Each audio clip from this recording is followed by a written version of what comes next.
Hey guys, welcome to the Latoya Lackey podcast. Just wanted to come to you and talk to you a little bit about self-sabotage today. I know this is a kind of an odd topic for some people, but you may recognize yourself in some of the things that I'm going to share. So for those of you that have been following my journey, you know that I've been working really hard the last few months, especially to rank up to a particular position within our company.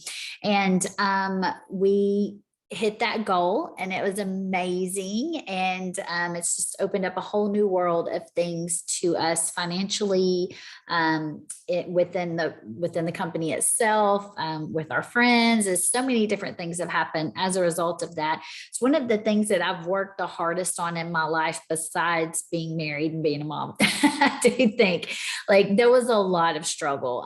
Part of that though was really almost a year ago now, I started a journey of really discovering from myself what I needed to work on, what I needed to improve. And part of that was looking in the mirror and really doing some reflection and having some hard conversations with me. And one thing that I noticed was there was a cycle. There was a cycle in my life. There was a cycle around success. There was a cycle around quitting. Anytime you have a cycle in your life, so you say, every time this happens, and you keep seeing that over and over. Every time I get into a good relationship, it bombs, or we get into a huge argument. Every time I'm having a good day, this thing happens. Every time I get a promotion at work, this happens. I encourage you to step back and take a look and see if it is self-sabotage in some way. So one thing that I noticed as I was going through this journey of self and really discussing these things amongst myself and with my coach. One thing that I noticed was from the time I was 16 years old, really, every single time I ever started a new job, you know how you start a new job and you have all these things that you're needing to learn and you're going through, your training and it's really kind of stressful. It's hectic. All of this is just going. Every single time I start a new job, I would get sick. I've noticed that since I was 16 years old. Like I am not 16 anymore, guys. I'm 44. And every single time something big has been happening in my life, I get sick. So I noticed this because back several months ago, things were going great. Everything was just on the up and up curve. My business, both of my businesses that I had were growing. Things were flourishing. We were great financially. We were great in our marriage. Everything was great. Everything was successful. Everything was hitting on all cylinders. It was amazing. And all of a sudden I'm in bed. And so my coach actually called me on it. She said, "Are you sick? And if you are, that's okay. But are you sick or are you self-sabotaging?" And at first, when she said that to me, she left it in a voice message. When she said it to me, I was kind of miffed at her. I was like, well, of course I'm sick. Why would I be laying in bed just because on a Tuesday afternoon, right? But then I stopped and I thought, you know what? If I decided in my mind right now that I just wanted to get up and be in a good mood and feel good and go about my day, could I physically do that? And the answer was yes. And so I laid there in bed. I'm thinking, oh my gosh, I am self-sabotaging. I'm totally self-sabotaging right now. Why? So I started to ask myself some difficult questions. That's when I realized, that I've gotten sick. I needed a day in bed anytime things were going really, really well. And it's because I would feel the stress of it. I would feel the pressure. And so therefore I would need to take a break. So instead of allowing myself to take a break and scheduling that in, I would self-sabotage and be sick for a couple of days.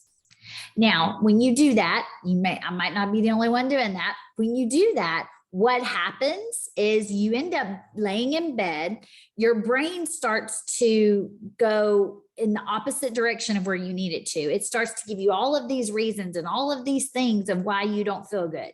You know, have you ever had anybody walk into the room and they'll be like, oh, my throat's been sore. And then somebody else is like, oh my gosh, my throat's sore too. You know, it's like they just take on that thought, that ownership.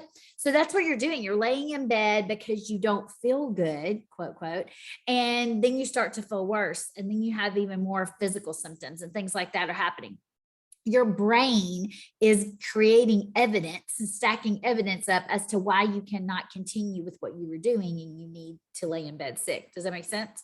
So as you're laying there and doing that, you're not only having those thoughts go on, but you're also beginning to feel guilty about not doing the things you know you need to be doing. So then you have that weighing on you. Then you think, man, I've lost 2 days. I've lost 3 days of productivity. I've lost 3 days of growing this account or reaching out to these people or whatever it is that you do. And so then you're feeling guilty about it. Then you're having to come back to work. Think about this cycle, guys. It makes no sense to do this. Okay. Then you come back to work. You've been gone for 2 or 3 days. So now you're even more stressed because now you're playing catch up and you know you're not doing anything as well as you could be because you've been out. And you could have stopped the whole thing from the get-go. I want you to ask yourself, next time you're feeling sick, next time you need a day, ask yourself, do I really need a day? I remember I would be thinking, I even would say this, guys, this is insane to even admit. I would even say, man, I need a sick day. Like I need a sick day. I've been working so much. I need a sick day. I would actually say that. And lo and behold, within a week or two, I would be sick. I would have a sick day and I would be able to take it. So guys, that is a self-sabotage. That is you stopping yourself. So once I realized that, I did a change. One thing that I changed in my behavior was, number one, when I started feeling that way, I said, okay, why do I feel this way? And I realized it was because of stress, because I had a lot of things on me. So I started to look and say, okay, things are going well. This is a good stress, right? Growth is stressful sometimes. This is a good stress, but what can I do to offload some of these things? How can I delegate some of these things? How can I hand them off? If someone can do something 70% as well as you can, let them do it.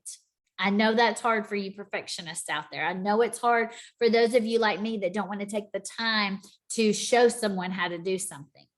But if you take the time and you can offload it and then do it at least 70% as well as you could do it, let them do it. That may be their zone of genius. That may be the place where they shine. You may be making room and giving opportunity for someone else to step into the spotlight.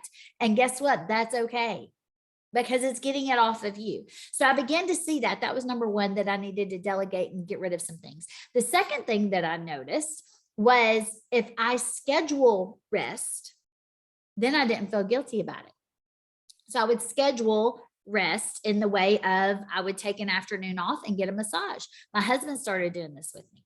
So about every 3 weeks, 4 weeks, we would take the afternoon off, get a massage, cut our phones off, come home, sit by the fireplace, read.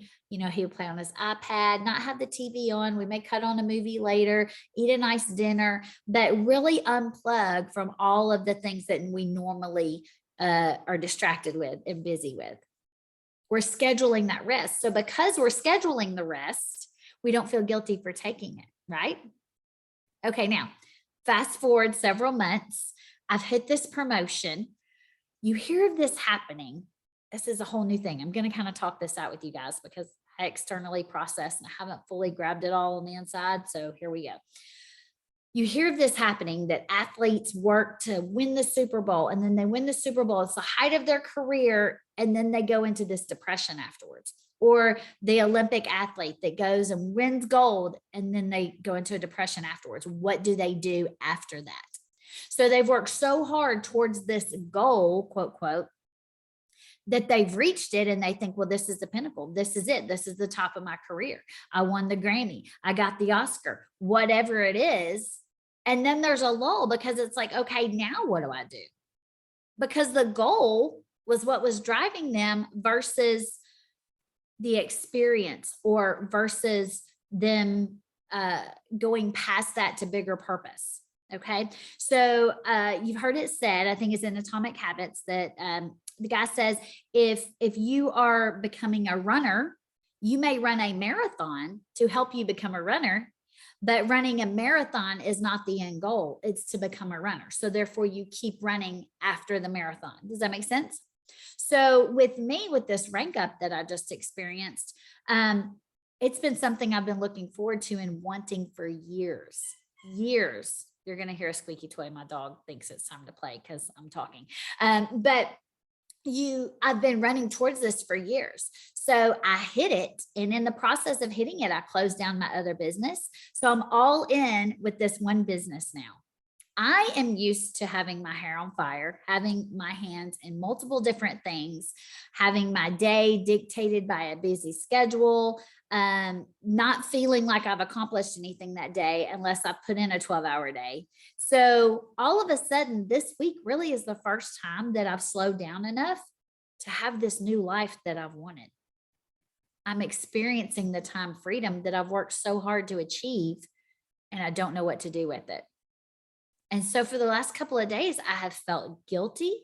I have felt inadequate. I have felt like I was not serving my team well, or myself well, or my spouse well, because I have had time freedom, the very thing that I've been working all these years to have.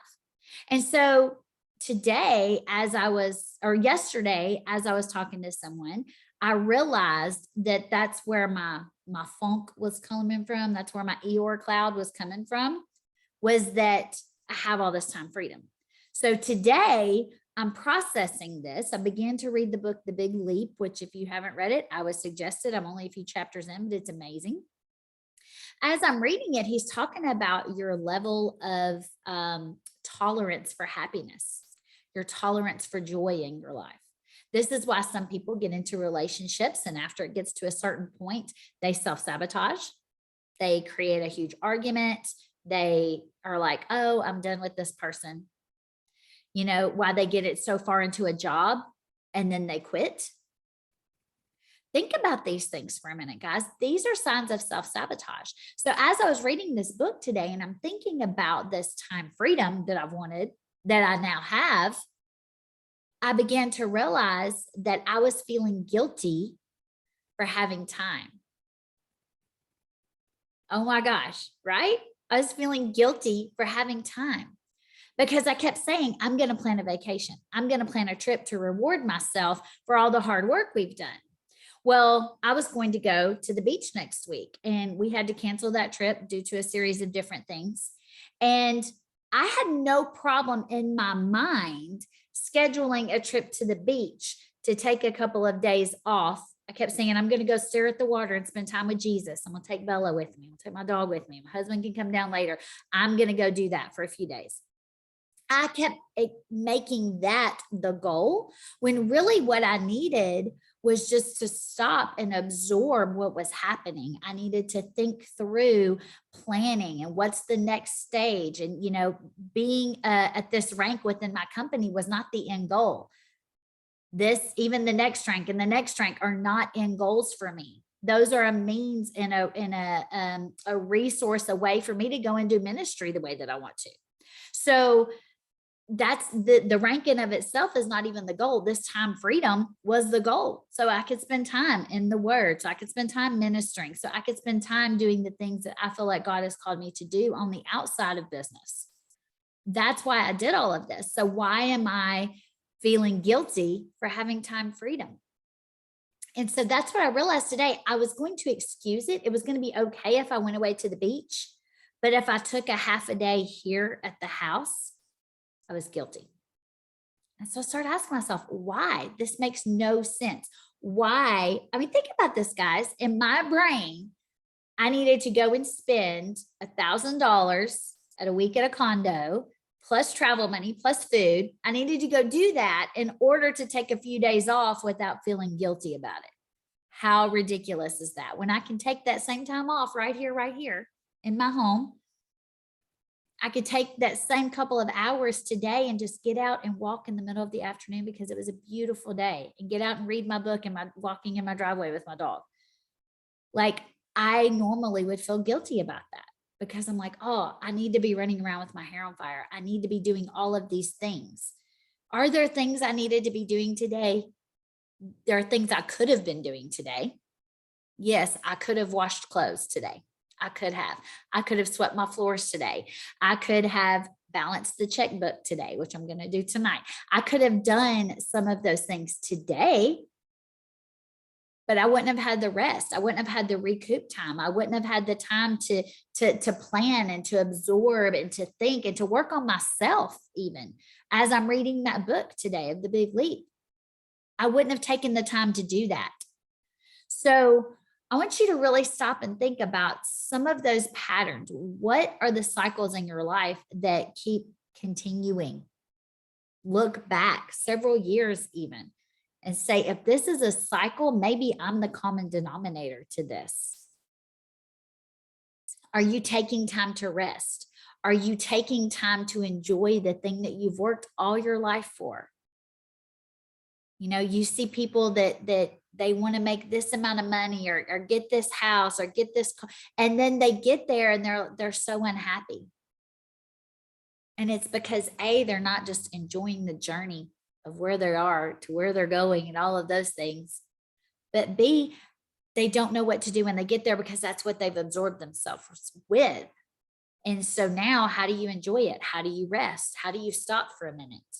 So that's where I've been the last few days. And I believe, again, externally processing with you guys, but I believe that I have built in some awareness of that. Number one, I'm not going to feel guilty for taking a walk in the middle of the afternoon, right? I'm not going to feel guilty about that because technically I can balance my checkbook tonight when it's dark. I couldn't do that. I couldn't walk outside in the beautiful sunshine tonight when it's dark, right? It's choosing the things that I want to do. That's what time freedom is for me.